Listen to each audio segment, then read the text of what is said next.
In 2003, professional boxer and heavyweight champion Mike Tyson filed for bankruptcy with $30 million in debt, despite accumulating over $300 million during the course of his career, which poses a great question about money itself. Because a great deal of our actions or our motivations in life have an underlying desire or need to acquire it. But what's the point in acquiring it if the great issue seems to be with our ability to manage it?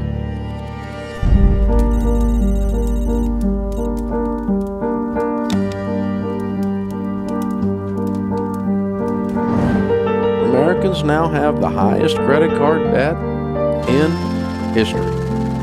Translation: you didn't learn anything! Debt is an invisible burden being carried by the country's most vulnerable. Of course, these statistics are reflective of the UK and the US, but consider for a moment your own attitude towards money and how money exists in your own life. What is money to you? Does it seem to enter your life and immediately leave once you have it? Has it ever placed you in a vulnerable position? A vulnerability that drew you closer to a get-rich-quick scheme or a guru telling you that you can get rich if you just bought their course? Whilst my entire channel aims to tackle these topics to some degree or another, I realize that our perceptions of money are sometimes more crucial than our ability to generate it, especially when our very brains are wired in such a way that prevents us from being financially sensible. Does it really matter if you're earning more than 6 figures a year if by the end of that year you have nothing left to show for it? Where is the disconnect? It's time we solved that mystery. And not only that, but explore a better framework for understanding money, a framework commonly taught in personal finance but oftentimes missed in formal education.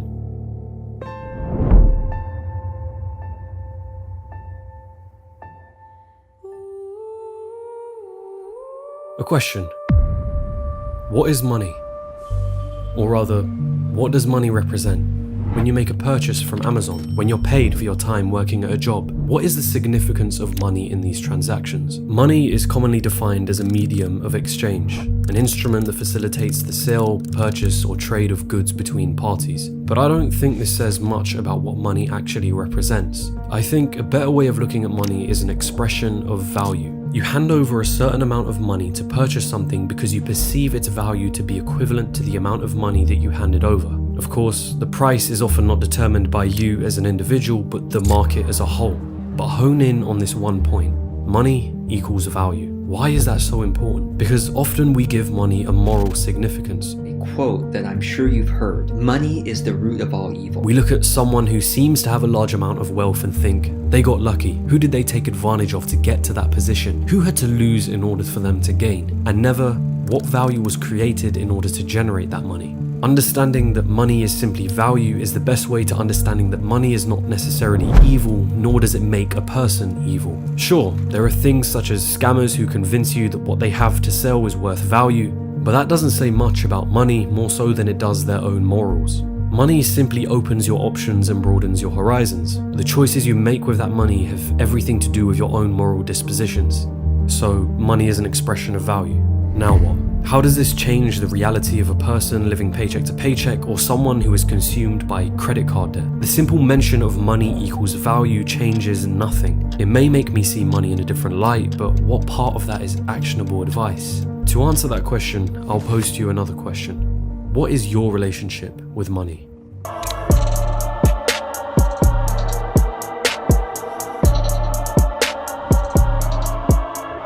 Money will come into your life and it will leave. This is a relationship that is often expressed by your income and expenses. Another practical way of expressing this, which I particularly like, is your production versus your consumption.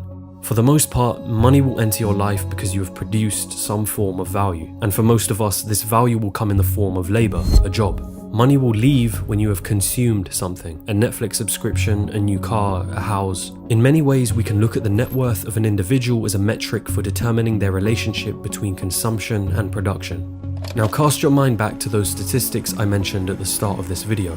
What part of the consumption versus production relationship do you think is at fault here? Consider yourself for a moment. Think about all the money that has entered your life and left. How much of that do you still have in possession today or invested into some sort of asset? And which part of this relationship do you feel is unbalanced or needs improving? The likelihood is both. But for most of us, the biggest issue lies in our consumption. Remember the Career Builder study that found that 78% of American workers were living paycheck to paycheck? Well, it also found that of the workers who made $100,000 or more a year, 1 in 10 of them were living paycheck to paycheck. Now you could argue that someone earning 6 figures a year may still like to earn more, but when you are paid a figure that is well above the average wage and the cost of living, and yet you still somehow find a way to spend it all, I'd argue that your relationship with consuming must be fixed before you even consider your relationship with production. As any wealthy celebrity who has filed for bankruptcy can show us, production means nothing when you have a problem with consumption. A rat race.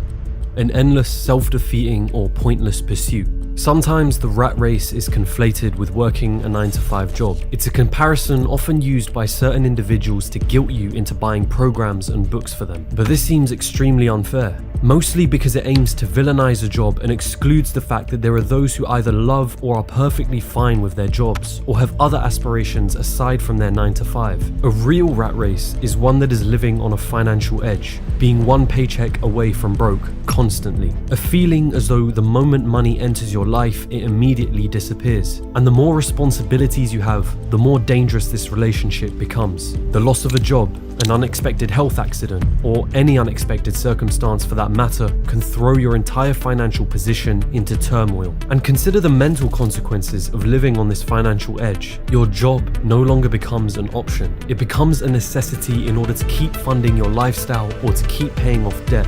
To quote Tyler Durden from Fight Club, the things you own end up owning you. What's the silver lining? It doesn't have to continue like that.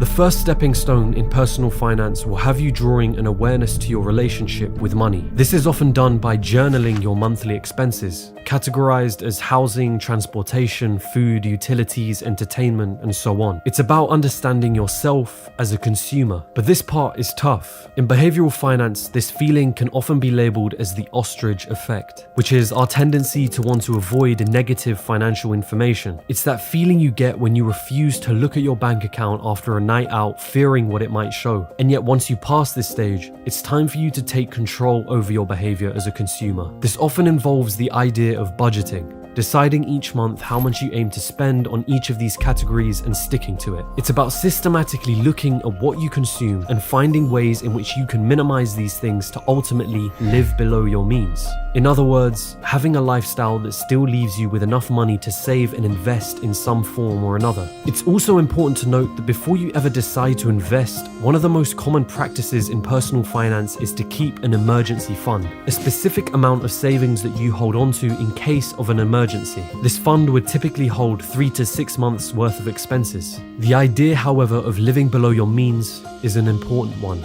Because why would we choose to do otherwise? Why would we choose to live a lifestyle that we cannot afford, or one that places us on this financial edge? I could make an entire video on our cognitive biases. The ostrich effect is just one of which can affect your financial position. Then there's hyperbolic discounting, a tendency to favor short-term rewards as opposed to greater rewards in the future. This is you choosing to purchase a new pair of shoes instead of saving that money towards a future investment. Or there's social proof, our tendency to think and act as others around us think and act. When the people around you are buying one thing, you buy it too. Or when the people around you establish money as a means of evil, you're likely to assume the same thing too. The phrase, keeping up with the Joneses, summarizes this great problem of consumption. It's a phrase defined by Google as trying to emulate or not be outdone by one's neighbors. They buy a new Porsche, you buy one too. They have nice clothes, you get some too. They renovate their home, you do it too. All in the attempt of impressing or trying to keep up with others due to some form of social pressure. Only in today's world, the Joneses are not literal neighbors.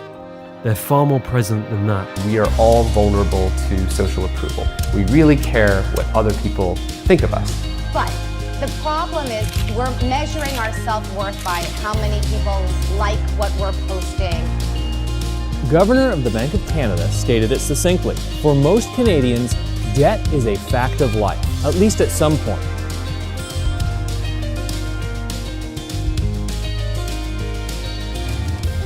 To be clear, I'm not saying that purchasing an expensive piece of clothing, jewelry, or sports car is a bad thing, nor do I think consuming is a bad thing. The aim of this video isn't to philosophize about the repercussions of a materialistic view of the world. It's about drawing an awareness to who you are as a consumer. Do you care more about appearing as though you have money or actually having money? The rat race isn't about working a 9-to-5 job, but living life on such an edge that it means that you are chasing the next thing, whether a paycheck or a material possession, such that your greater life goals and ambitions are placed in the background in order to continue this race. A budget and keeping account of your expenses have proven time and time again to work and draw you out of this race. It's fun to talk about making money or imagining having as much wealth as possible, but what's the point when your relationship with money as a consumer means losing it all or having to work non-stop in order to fund that lifestyle? That is the real rat race. But with all of that being said, let's talk about making money. Now, the stuff we teach here